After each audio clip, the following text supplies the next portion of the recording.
That's also the root of that. Okay? That thing's not working so well. Get something else. Oh, that's better. All right, that'll look better here. All right. The 16th chapter of the book of Judges. And Samson, many of the commentaries say his name means like the sun. I know that that's, I've read that in several different commentaries and everything, but in Hebrew, that's not the case. In Hebrew, it comes from this thing, this word here, shad, and it means powerful one, and it calls the idea of destruction. Power and force and destruction. Now, where did his power come from? Didn't come from the bodybuilders, did it? No. Not steroids. Not all these big vitamins that you take today. Didn't have a protein shake. Protein shakes and everything like that. That wasn't where his power came from. It said when the Ruah, the Spirit, Ruah, Spirit of Jehovah came upon him. Okay? The Spirit of Jehovah came upon him. Then he was strong. Okay? Now, we looked at this harlot that was there, and they were going to wait till the next morning, and they were going to capture him and kill him, weren't they? And what happened at midnight? Remember what happened, Brother Jim? We looked at that last week. He went out there and grabbed a hold of the gates of the city with the posts in it and pulled them out of the ground and took off how far? About 50 miles. About 50 miles, hauled those heavy gates off Hebron. on his back. Okay? Now, that's superhuman. That's what we call supernatural strength. And it was. Supernatural strength. Because physically that was impossible. That's right. Probably the angel helped him carry it. Well, the Spirit of Jehovah was upon him. I'm going to tell you something about Jehovah, who shall become. Tonight we're studying about the millennial reign of Jehovah. Tonight we're studying, this afternoon at 4:30, we're going to study about the millennial reign. All right? And he supernaturally brings in that millennium reign. People are always looking for the golden age, aren't they? Some great miracle worker is going to bring in the golden age, but only the Lord Jesus Christ. And it's going to take great power for him to bring in the golden age, isn't it? Great power. Well, the Spirit of Jehovah was upon Samson. Samson's power came from God. It did not come from his own strength at all. It wasn't really even in his hair, was it? No. He had long hair, but it wasn't in his hair. I got to meet my doctor. I used to have long hair for a long time. It was long down to my waist. And my neck got so bad that I had to cut it. Well, your hair, girls, hair weighs a lot, doesn't it? And when you comb your hair out and everything, it's hard on your neck and everything. And you tie it in a ponytail and everything else. Anyway, I ran into my doctor the other day. He was at the cancer center when my wife was there, and he came over and sat down right beside me, and I looked at him, and he's 90 years old.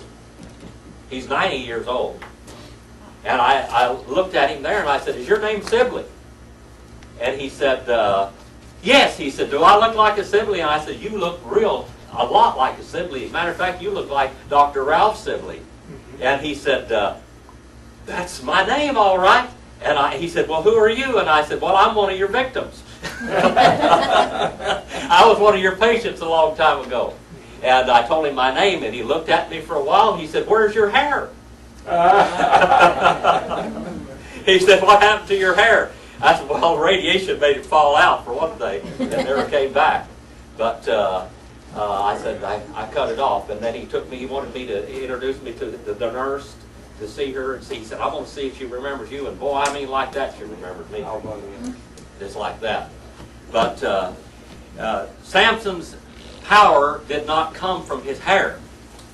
It did not come from the vows of the Nazarite in all reality. His power came from God. And,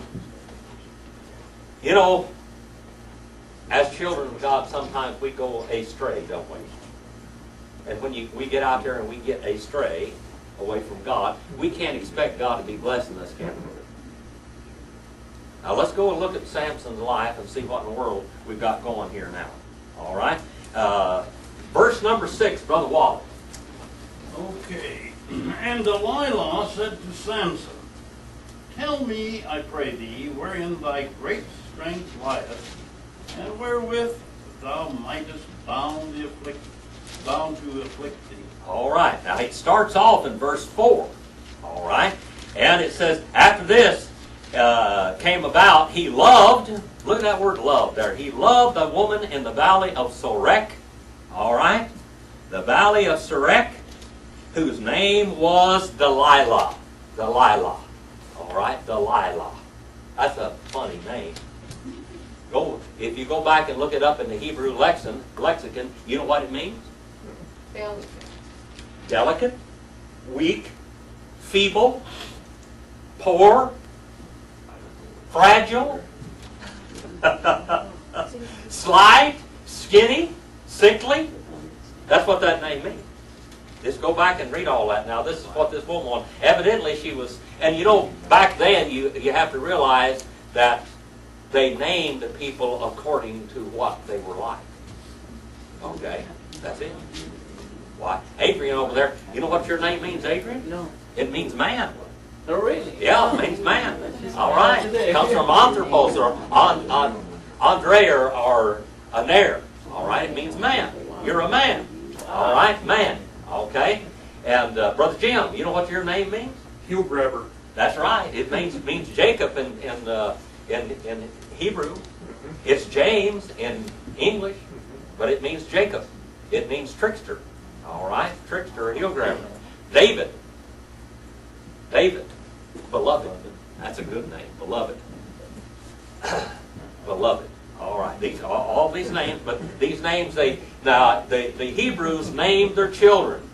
Now, the American Indians named their children in different stages of life. What they were like. I told you the other day about what was a great chief, Crazy Horse. He had names, different names, as he came through different stages of life. All right? And have you ever heard of the name of the Indian chief, the Comanche chief, Quanah Parker? Yeah, Quanah Parker. Quanah Parker, he loved his mother so much that she named him Quanah, which meant sweet smelling, when he was born, and he would never accept another name. He loved his mother so much he would never accept another name. He would never let him rename him. He had a baby name all his life. One gray eye and one black eye, I believe, too, didn't he, Jim? I don't. It seemed like something like that. He was half white. Yeah, he was half He had white. two different color eyes. Yeah. That's like those gray-eyed Indians in my family, all the Chickasaws. Didn't know where those gray eyes came from for a long time. All right, here we are now. Yeah. Here we are. After this, he loved a woman in the valley of Sorek whose name was Delicate, weak, fragile. All right. And then it says, and the lords of the Philistines had gone to her, and they told her that we're going to give you gobs of money if you can find out where his power lays. All right. How is he so strong? How can he take off with the gates of the city? And I said last week, how many of you ever tried to pull a T-post out of the ground? Brother Wally, you just reach up and grab a T-post and pull it out of the ground? You got to have a little lever. A little lever to do it, don't you? Well, here we have two giant pillars hanging these giant gates, and he goes over there and picks them up and hauls off and carries them 50 miles. Well, you'd have to have a pretty good-sized forklift to do that. Earth-moving equipment. But Samson did it with his brute force from God. Okay? Number 7. Number 7. All right. Adrian, are you over there? Number 7. Can you read that for me? Number 7. Okay, my action. All right.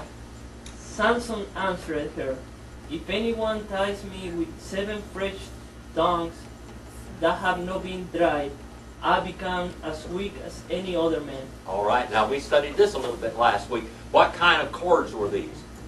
Bowstrings. Bowstrings. Bowstrings are very strong. All right. They are strong. They're like a piano wire. They used to, and bowstrings are guitar strings or harp strings. Same thing.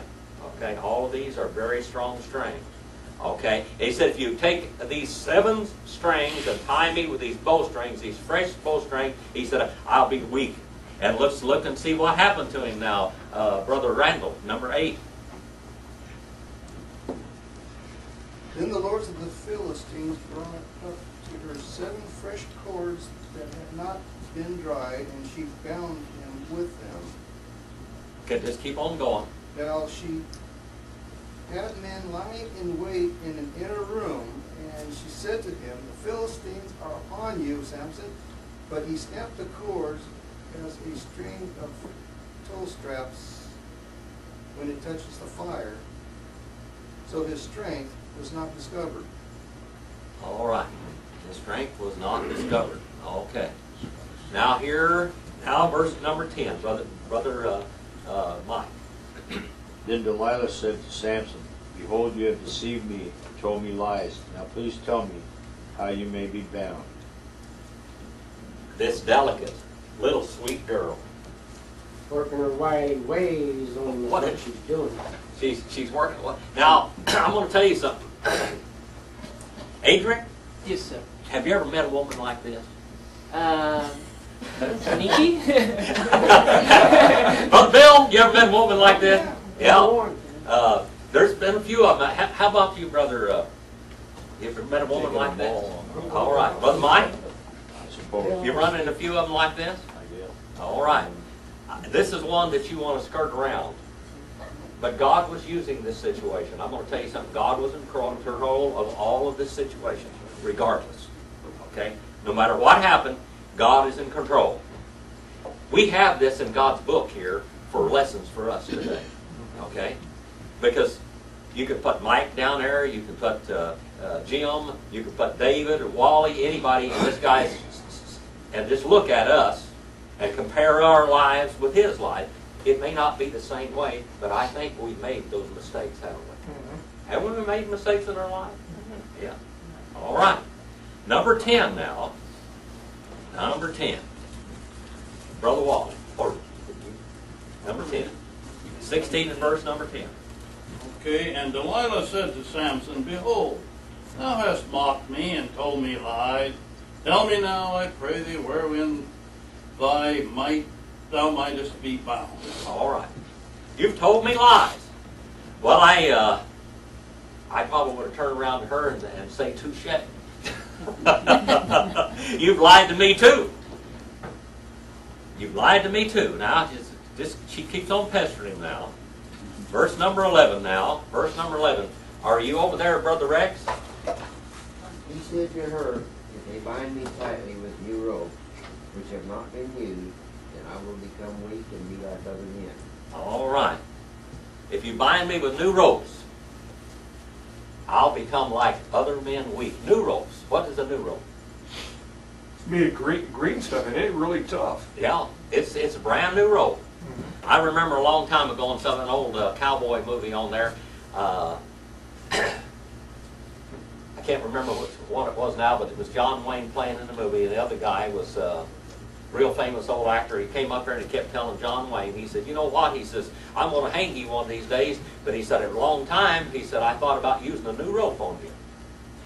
But he said, I don't think you deserve a new rope.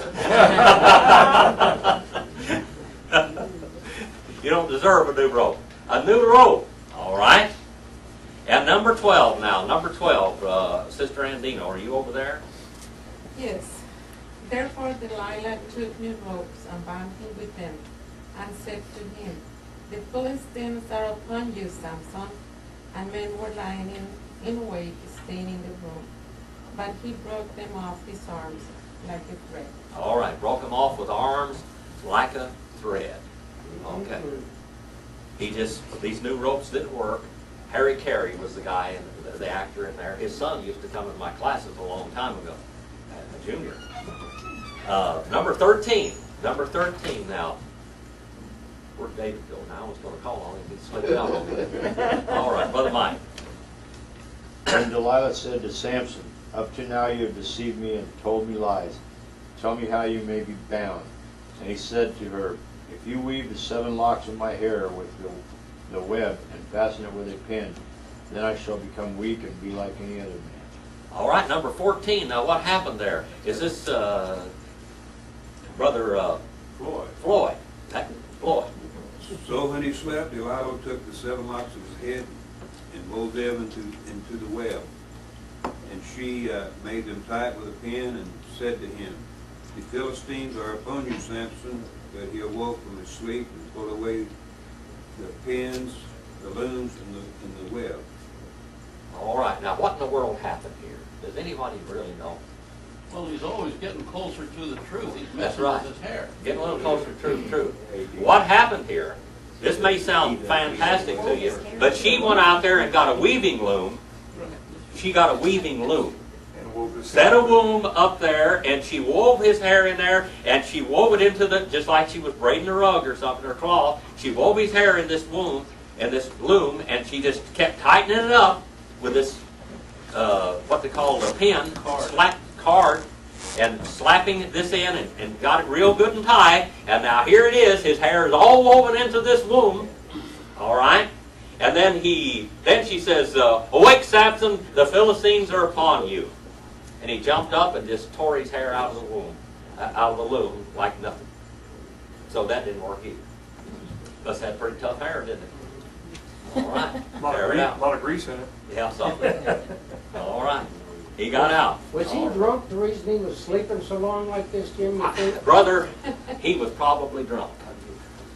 He broke every Nazarite vow, didn't he? He broke all the vows. He broke every vow except the last one. He had not cut his hair. That's the only vow that he had not broken. First of all, we looked at the vows of the Nazarite, didn't we? What was the things that he couldn't do? He couldn't drink wine.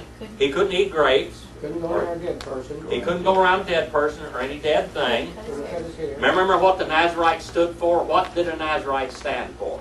The vow of the Nazarite. Who was a Nazarite imitating? Jesus. The preacher, wasn't it? Or The priest. The priest. That's it. I knew you'd get it. The Nazarite, the vow of the Nazarite, the Levites had certain rules they had to go by. And what the Nazarite did, he was a volunteer priest, basically.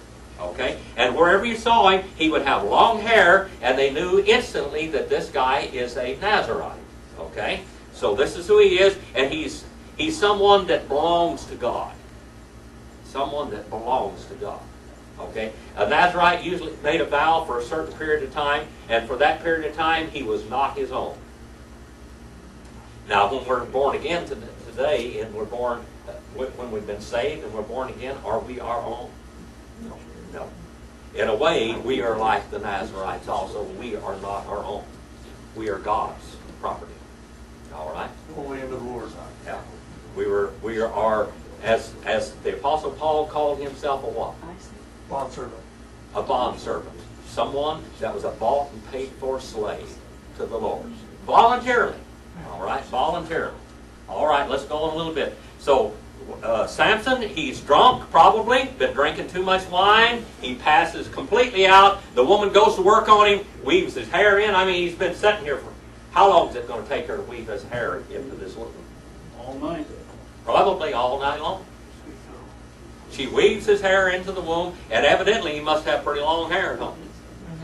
All right, and she weaves his hair into the womb, or the loom, that is, and tightens it all up, and she says, "The Philistines are upon you," and he jumps up, and he's fine.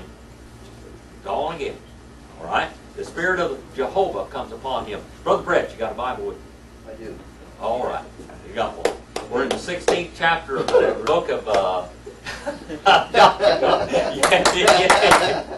Yay.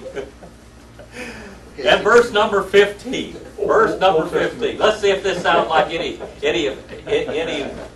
woman that you have run into here. All right.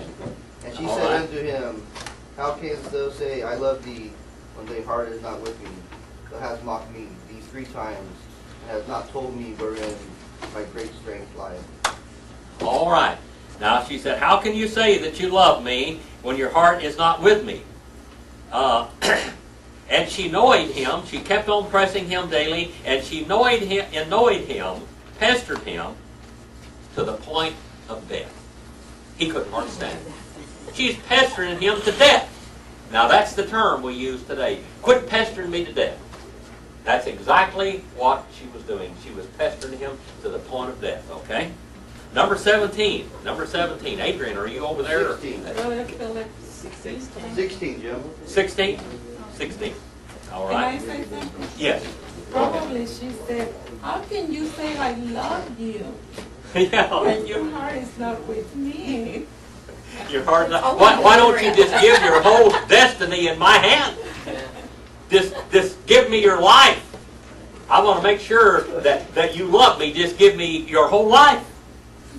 Put it in my hands, you know, and see if I'm faithful to you. We already know that story, don't we? We already know the end of that story. All right, Adrian, number 17. So he told her everything. No razor has ever been used on my head, he said, because I have been a Nazarite, set apart to God's birth. If my head were shaved, my strength will leave me, and I will become as weak as any other man. All right. That was the only last remaining vow that he had to God. Now, he blows it. It's over with. Now let's see what happens to him, Brother Bill. Was in her wily ways. Her wily ways. All right. Wily ways. Okay, Brother Bill. 18. You want me to Yeah, read? yeah. When Delilah saw that he had told her all his heart, she sent and called for the lords of the Philistines, saying, Come up once more, for he has told me all his heart. So the lord of the Philistines came up to her and brought the money in their hand. Oh boy. Mhm. They brought the money in their hands. They wanted this guy. This was the number one most wanted man in the land of the Philistines, all right? The number one most wanted man. And verse number 19, I forgot. Serena. Serena, can you read that for me, please? Having put him to sleep on her lap, she called a man to shave off the 7 braids of his hair, and so began to subdue him, and his strength left him. All right. Now, let's look at here. Now, what is Delilah's name? Weak. Weak. Delicate. Weakling. She began to torture him and beat him up. That's right. She began to beat him up. All right? Delilah, the weak, delicate. I'm thinking of one of these little anorexic models. Yeah. This is it. This is who it is right here. The little anorexic model. The little weakling, skinny thing, Twiggy.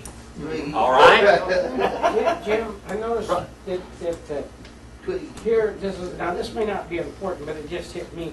He had 7 locks, 7 being a perfect number. So he had 7 dreadlocks, actually, what he had then, right? He had 7 locks of hair. It just means the whole, all of his hair is what it means. Yeah, but I thought it meant It meant all of his hair. 7 different Yeah, braids. it just means the 7 portions on their hair, and the whole head has 7 locks on it, you know, and they just call it. It's all of his hair, all right, or lack of it. Now he didn't have it, all right. It's gone. He's slick. Again? Yeah. It's interesting to know that when Samson finally told her what it really was, she instinctively knew he was telling the truth Yeah. then, and so she didn't experiment. She knew she had it. Yeah, she knew it. Girls know stuff. Yeah. Girls know stuff. And then it says, and she began, actually it says she started and kept on punishing and afflicting him.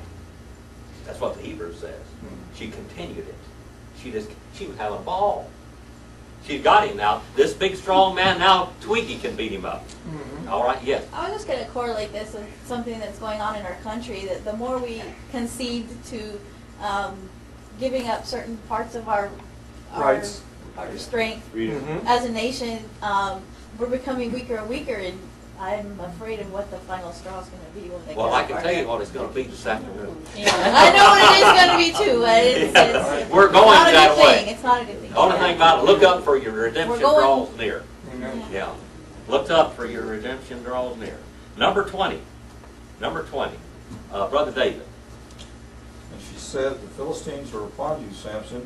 So he awoke from his sleep and said, I will go out as before at other times and shake myself free. But he did not know that the Lord had departed from him. Who? Wasn't his hair. Jehovah. His hair was gone, but Jehovah was gone. Jehovah was not there The anymore. last vow. Now, the last vow was broken, and it was over with. But God used this for us today. This story is in the Bible for us. Okay? It's for us. So now what do you think they're going to do to it? Huh? Not What's really going good.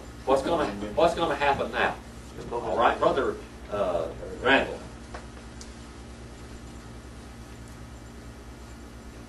Then the Philistines seized him and gouged out his eyes, and they brought him down to Gaza and brought him with bronze chain, bound him with bronze chain, and he was a grinder in the prison. All right, now they've changed his occupation. Rather than being the judge of Israel. He was a judge of Israel. He was a strong man, and they put him to doing woman's work. That's exactly what the women's work was, to grind. All right? And they put him to grind. Well, I mean, we see a lot of this stuff in the shows and all this kind of stuff, what happened with Samson and everything else. But what he did, they took him as a strong man of Israel, and now he's doing woman's work. He's no longer a man, he's a female. All right? They completely neutered him, so to speak. All right? And they ground his eyes out. They took something and ground his eyes out and just ground them to where nothing but sockets left. Now, this happened in the Bible before, didn't it? Where else did we see this in the Bible? Remember the one king that they captured him, all of his family, and the last thing that he saw was his sons being killed, and then they put his eyes out. Yeah. Yeah, they put his eyes out. Something. This was a terrible. Jehoram. Yeah, this was a terrible thing, Sister Andy. 2 Kings chapter 25, verse 7. Okay. You want me to- Yep. Go ahead. Then they killed the sons of Zedekiah before his eyes, put out the eyes of Zedekiah, bound him with bronze fetters, and took him to Babylon. All right, that's what happened to him. All right, this was something that they did. He got the last thing Samson saw was that Twiggy beating him up. That's right. She beat him up. She overpowered him. That's what the term is. She overpowered. Twiggy overpowered Samson. Okay? The last thing he saw was himself being overpowered, and they ground his eyes out, and they made a woman out of him. All right? He'd been destroyed. Gouged out his eyes, and he became a grinder in the prison. All right? Women usually did this work, so they have totally humiliated Samson now. The powerful, the strong man of God now is a woman working as a grinder in the prison. Like it says in Romans, brought disrepute and blasphemed the name of God amongst the nations because of sin. Yeah. All right, number 22, brother. Wouldn't this have been unusual punishment? American Civil Liberties Union. Not if it was conservative, then it'd have been all right. All right. 22. Number 22. Let's look at that one, Brother Floyd. But the hair of his head began to grow again after it had been shaved. All right. Now, they weren't paying attention to what was going on here. They just looked at him upon any other woman in the prison now. His hair is growing, and just forget about it. He's lost all his power and everything else. Now his hair is beginning to grow again. Verse number 22. Young lady, you want to read that for me 23. again? 23, I mean. Now the rulers of the Philistines assembled to offer a great sacrifice to Dagon, their god, and to celebrate, saying, Our God has delivered Samson, our enemy, unto our hands. All right. It says, now the lords of the Philistines assembled. They got together in a great big, they're going to have a big revival meeting. That's what they're doing. They're having a church service. Okay? A church service. Which idol was it that fell down before the Ark of the Covenant? It Was it Dagon also? Yeah, Dagon. Well, it is Dagon, by the way. Who is Dagon? Oh, what is it? It's the fish god. Fish god. Now, what would we be thinking about a fish god now? What kind of a fish god? If this became the legend of a fish god. What? A mermaid? A mermaid. That's it. The mermaid. All right, the mermaids. All right. So here we have the a fish god, and people began to talk about in ancient times of the mermaids singing and all of this. You know, the songs of the mermaids, the sirens, all of that. Well, this is where all of this came from. Is this deal here? Okay, Dagon. All right, they're a fish god. They're a mermaid. Then it says here, what do they say about their God? Our God has what? Delivered Samson. All right, you want to read on there?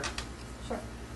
When the people saw him, they praised their God, saying, Our God has delivered our enemy into our hands, and the one who laid waste our land and multiplied our slain. Okay, the word laid waste there, the destroyer, that's the word shaft there. All right, that's the word shaft. That's his term. We have the destroyer. The destroyer of our nation is now, our God has given him into our hands. All right, and this is what's going on here now. Our yes, Brother Wallace. There's a German word called Schadenfreude, Yeah. which means that they're happy when somebody else has a problem or has a disaster.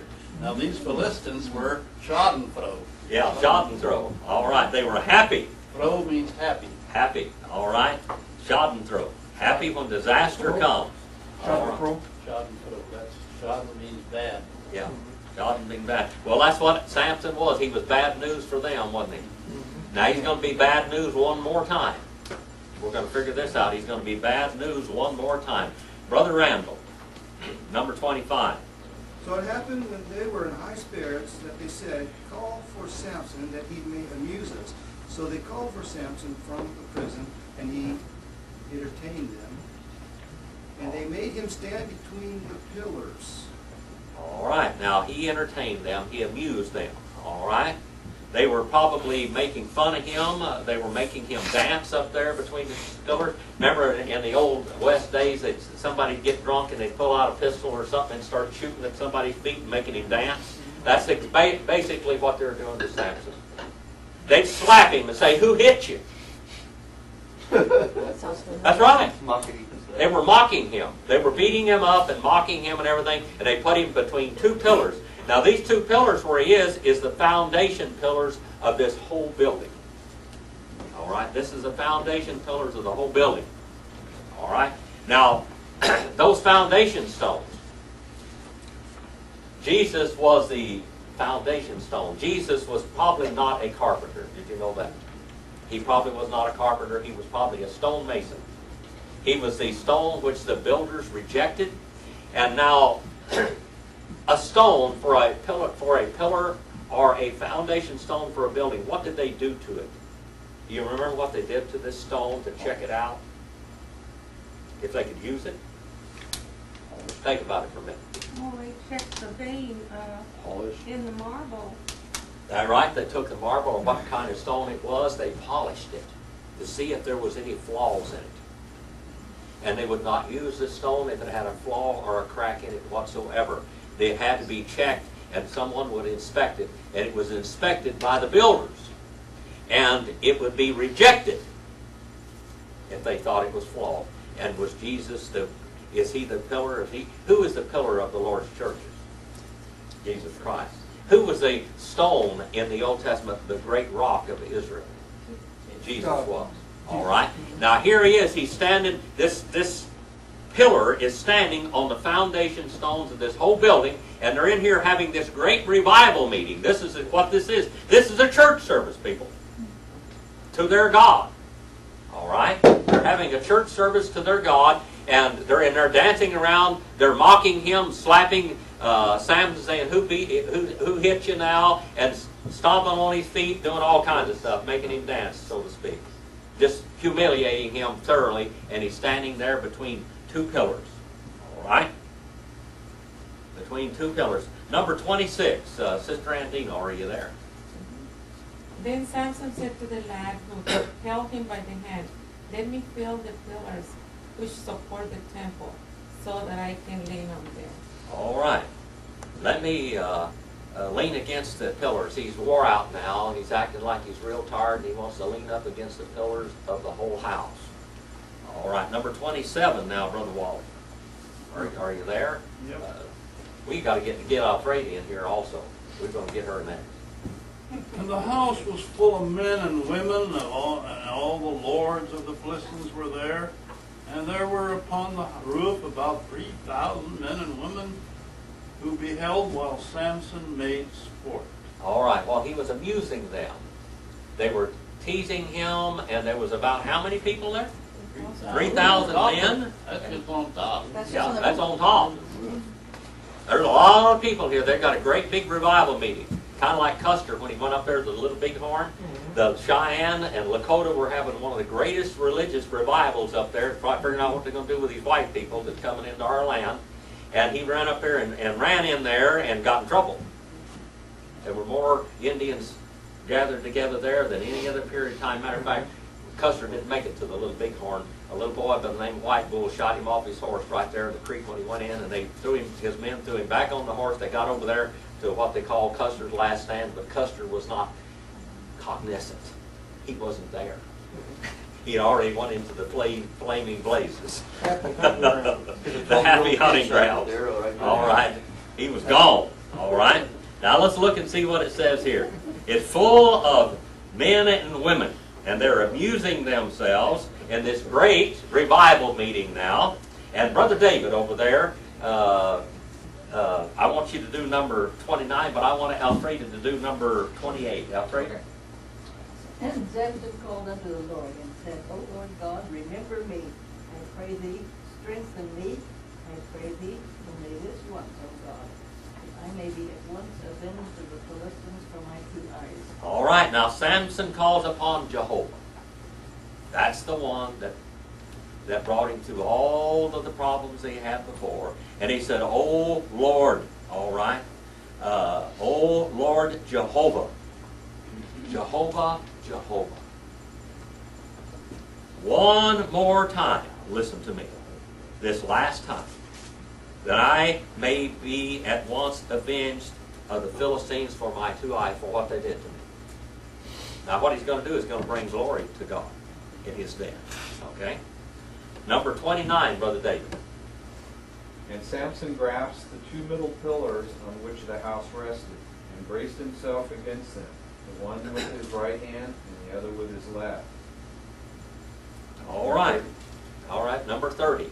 And Samson said, Let me die with the Philistines. And he bent with all his might, so that the house fell on the lords and all the people who were in it. So the dead whom he killed at his death were more than those whom he killed in his life. All right. And Hebrews in the 11th chapter in the New Testament. Hebrews 11, 32 through 34. Let's go there and look at this. Hebrews 11, 32 through 34. That's where we are in our Wednesday night class on the when we get started back in September. Wednesday, I was at all these last few weeks. I've been at the hospital all the time. But we'll start back in here in the 11th chapter of Hebrews. That's a fantastic chapter in the Bible, one of the great chapters in the Bible. Are you there, Brother Mike? 11:32 to 34. Yes.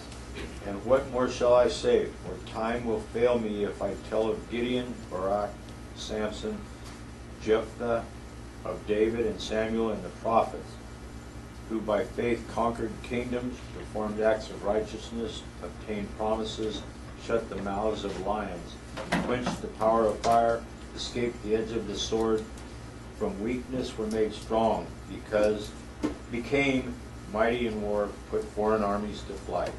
All right. In weakness, what happened to them? Became strong. They became strong.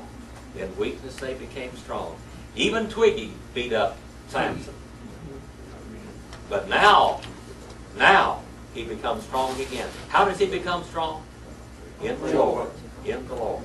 The Lord God of heaven is the one that empowered him. It does say that his hair grew long. His hair grew long. His hair grew out long. All right? And he just had confidence, since his hair was long again, that God would hear him, that now that he was a Nazarite again. that God would hear him.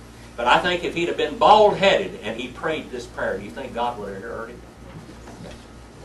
Sure. He didn't have to have his long hair, but his hair grew out. But he asked God to empower him, and the power came from God. It wasn't from his muscles. It wasn't from in there grinding wheat or whatever it was. All right? Verse number 31, the last verse in that Sister Andy. Brother Phillips, it's very interesting to me that with all the wrong things that Samson did, he's on the list of the tears of faith. That's right. He's just like us, people. I mean, we have to look at it. We make mistakes all our lives. All of our lives we make mistakes. But when every time that we call upon the Lord, is he there? Amen. He's always there. He's always there. No matter what, to pull us out of the fire, to get us standing by the right pillars, whatever it was. It says there in that 11th chapter, what all the things that they do there, Brother Mike, are you still there? No, but No. Let's look at it again. Let's look at it one more time and just look at it. And we're talking, the biggest part of these is talking about is in the book of what? Judges. Judges. Right where we are, in the book of Judges. And what happened in the book of Judges? What was the big problem in the book of Judges? They did not have a king over them, and every man did what? What was right in his own eyes. Democracy. Yeah, democracy. Sounds like All right. That's like in the Laodicean. You know what Laodicean means? Laos, Dikio, that's what the two words that come from. People judges. They did what was right in their own eyes. Laodicea. We're doing what's right in our own eyes. We're making up our own rules. Who is the rule maker? God is the rule maker. Brother Mike, let's read that again. Okay, some of the things they did is they by faith conquered kingdoms, performed acts of righteousness. Now that's the book of Judges, isn't it? All right, keep on going now. Obtained promises, shut the mouths of lions, quenched the power of fire, and escaped All right. the edge of the Did sword. Samson ever kill a lion? Yeah. That's right. And did what else?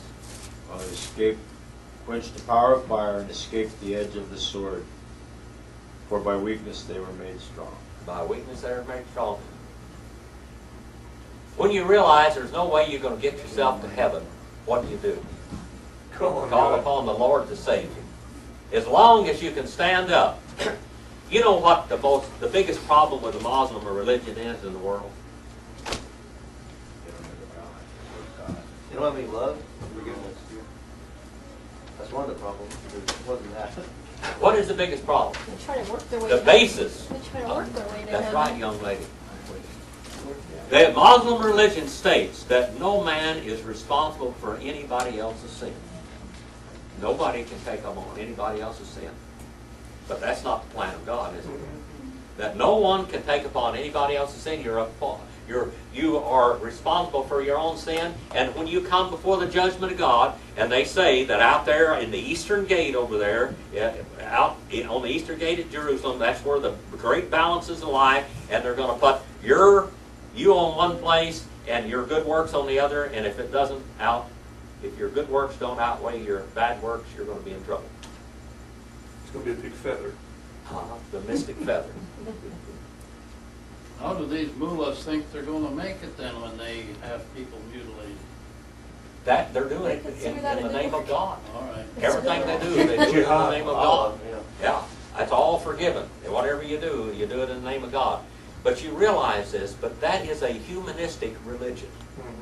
My daughter asked me here a while back, well, what's so bad about the Muslim religion? I said it's a humanistic religion. It is a... You're relying on yourself. Exactly. You completely... Now, they say God is high and holy, and you can't reach Him. They talk about all the names of God and the attributes of God, which are beautiful, okay? But you can't reach God. God allows you, if you're a good person, if your good deeds outweigh your bad deeds, then you can go to heaven. That's a humanistic religion, people. That is a religion of Cain. What happened in the Garden of Eden? with Cain, right there in the very beginning of humanity, Cain's religion. And then what did Cain do to Abel? Killed him. He murdered him. False religion is the father of religious persecution, always. Okay? Number 31. Number 31. Number 31. Sister Alfreda? 31. Then his brethren and all the house of his father came down and took him and brought him up and buried him between Zorah and Eshtaol. So the burial place of Manoah his father. He judged Israel 70 years. Well, that's the end of Samson right there. They evidently got to take his body and bury his body. And they buried him in this place. And they gave him an honorable burial, and he was an honorable judge now of the nation of Israel for 20 years. And God even put him in the faith chapter of the Bible. Because in the last act that he ever did in his life was an act of what? Of faith and honor. Even though he had dishonored God so much in his life, God still used the last act that he did to bring glory to him. All right. To bring glory to him. How old do you think he was? He died. Probably, Brother Brett. Oh, Are you going to answer him? No, I was not. I don't know exactly how old he was. Well, if he's 25, Late 30s. 20 is probably in his 50s. Yeah, he might have been 30, 40, 50 years old. Might have been 60. I don't know. We don't know how long that he was in that prison or anything. But his hair, long enough for his hair to grow back. If he started at 25, he'd have been 55, Yeah. 60, 55 years Yeah. old. Somewhere around there. Brother Brett? No, I was going to say maybe the Muslim interpretation is real tainted because, like Samson, he died for God and tried to kill all those people that were bad. And maybe they're trying to do the same thing. But Well, that's one of the ways they rationalize their killing, their jihad. Brother Rex, you had a question? No, I just want to ask, do you know how old he was when he started judging? When he started judging, does it say at all how old he was? I don't think it tells us his age at all. We just have to guesstimate, I guess. Whatever it was. He might have been 50 when he died or whatever. Usually a priest was a priest from what time? 30 years old till he was what? They considered he was too old, about 50, 55 years old. Then it was over with. He was too old that he was retired. All right? Well, I hope you enjoyed the study of Samson. We're going to go on. We're going to fly through the rest of the book of Judges here as we go on. We only have about 2 or 3 minutes left today, and I'm going to turn you loose. Brother David is here to lead us in our prayer request. Good to have our new visitors with us today. I hope you come back again. Looking forward to having you in the class. By the way, we're on page about 64 in our syllabus, and we'll end at 60. I think that's. Has anybody got your syllabus with you today? Anybody? No? Nobody have your syllabus? Packed up. Okay, all right. But we're on that, and then in the book, we're about on page 313 in the Bible in 8 Ages. That's where we are. That's where we're going. Okay, Brother David, thank you for your attention today and the endurance of those hard seats. And come this afternoon, and we'll study about the millennial reign of Jesus Christ. All right? Do you need to bring an umbrella? Yeah. It's not gonna rain, is it? Okay.